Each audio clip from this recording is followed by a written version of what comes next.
Сизде кандай убада берер элеңиз деген суроолорун узатышты. Эң биринчиси Кыргыздын патшасына эч качан мамлекеттин казынасына кол салбайм деп убада берди. Мен көкүрөгүмдө ыйманым, оозумда келмем бар. Мен ошондой жолду, ошондой мамлекетти курам деп убада бердим.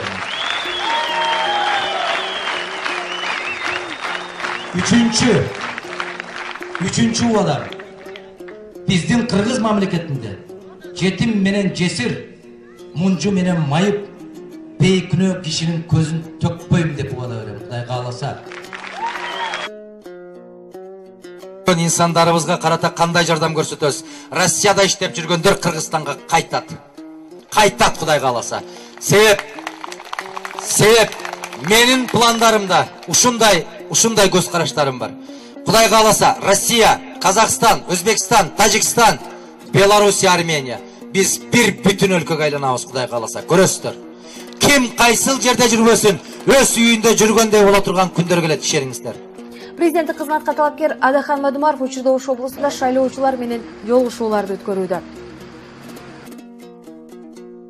Жолбоштугу жагынан Жусуп Абдурахманов болгум келет. Ишмердүүлүк жагынан Баял Исакеев болгум келет. Жөнөкөйлүк жагынан Орозбеков болгум келет.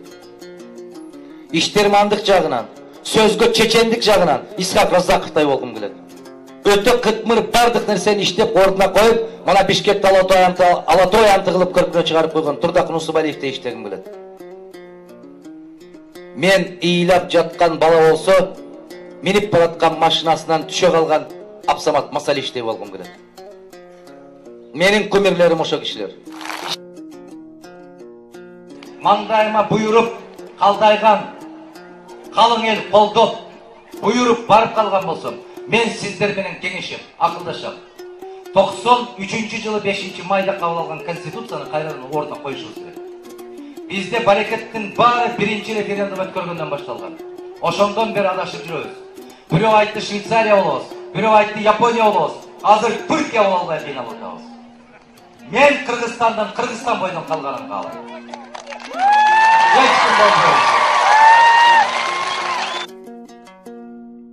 Ишенимдин бийиктиги дешет карагулжалыктар.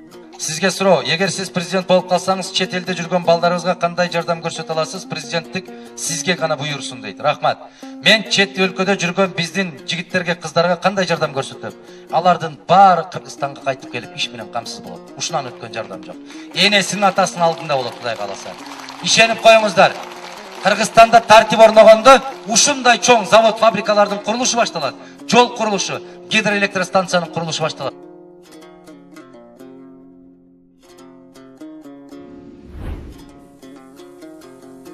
Ана айтат, мигрант деген сөздү колдонбогула деп айттым эле. Биздин ата бабабыз көчмөн болуп келген, убактылуу көчүп жүрөбүз деп айткыла деп. Себеп мигрант деген өсүп, жаңы туулуп өсүп келаткан баланын, кыздын кулагына жаман угулуп калат. Бул комплекс болуп калат. Ошол мигранттарды бизге эмне түзүп бересиз дегенде айттым эле. Сиздерди алып кетебиз деп. Кантип алып кетесиңер деген сөз ушул жерден да жаралат, суроо. Бул мыйзам ченемдүү суроо. Караңыздар. Бишкек Ош альтернативалык жолу деп $1 миллиард чыкты азыр баасы.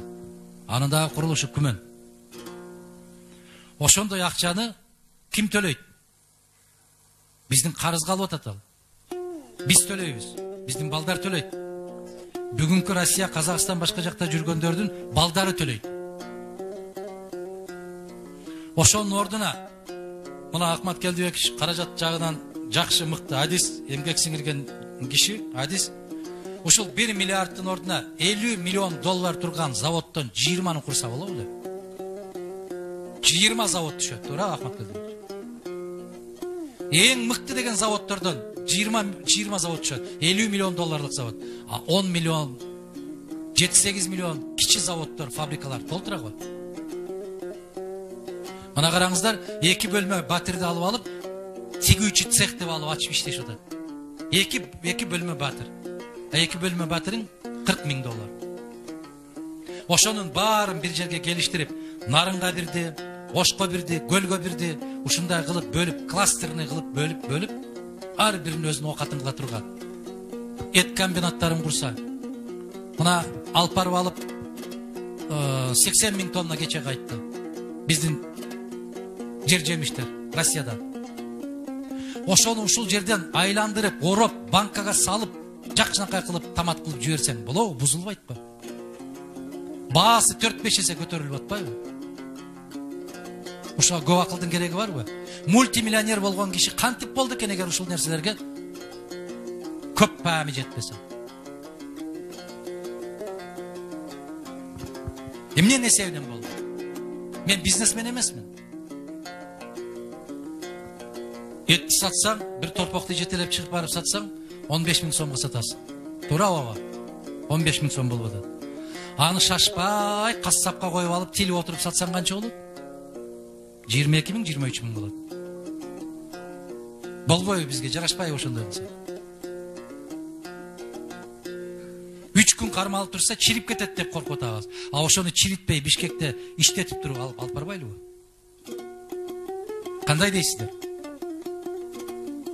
Анан жомок катары кабыл албагыла ошол сыртта жүргөн, иштеп жүргөн, мигрантпыз деп өзүн өзү кемсинтип жүргөндөрдүн баарын 20 завод болсо, кеминде болбогондо ар биринде 2000 киши иштесе, 40 000 киши келбейби? Бул бир гана долбоорду айттым мен. Бишкек кош ал. Мен өзүмдүн долбоорум бар. 11 эле министрлик жетет. Премьер-министр өкмөт деген жок, бизге кереги жок. Бүткүл эл тарабынан шайланган президент ошол өкмөттүн жетекчиси болсун. 120 депутаттын кереги жок. 75-65 депутат жетиштүү болот. Биздин акчабыз жок мындай. Ишенип коюңуздар, менин күчүм жетет ушул. Маңдайга жазып койгон болсо, пендеси бут тосуп токтото албайт.